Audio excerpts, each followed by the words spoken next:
What, dear? How long have you lived here, Annie? Since we got married. 67 years, I think.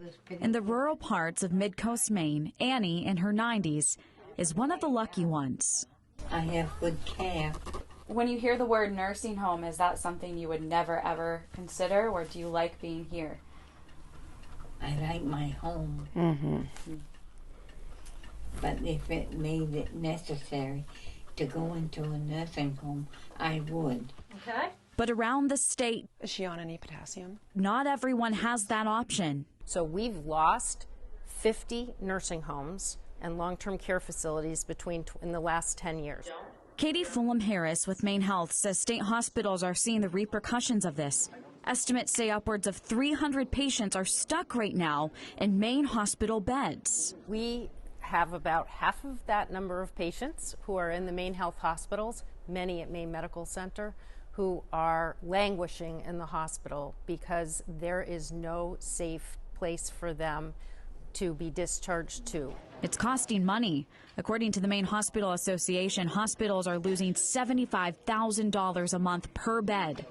Having these patients taking up beds in the hospital, what does that do to the hospital for people trying to get in? It means that we have to delay care. It means that some patients wind up in hallways, in beds in hallways. Our emergency room gets backed up. It really creates pressures on the entire system. Well, Maine Medical Center is a wonderful hospital with the best doctors, nurses, and care team possible. But who wants to be stuck in a hospital for months at a time? Dr. Daniel Meyer has approved many of these patients for discharge, only for them to be waiting days, months, or even years for something to open.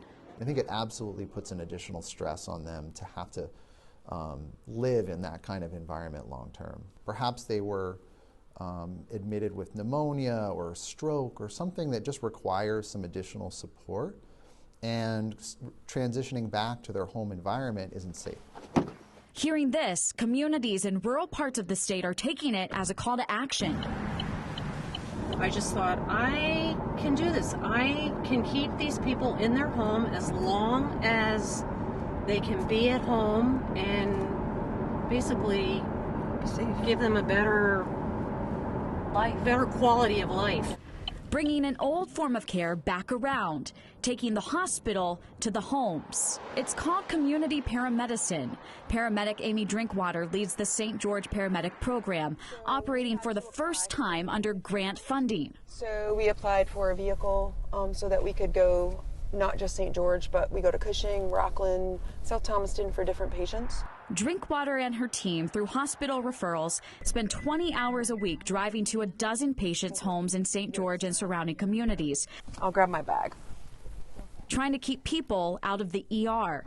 They don't have to be in a nursing home. They don't have assisted living. It's not a routine. You've taken all your daytime pills. You took them this morning? I took it this morning. Okay. One of these weekly checkups is at 97-year-old Martha Carlson's house. Okay. Well, I'm going to move this out of your box here. I think you should. Yeah. Yeah. If it just continue in it.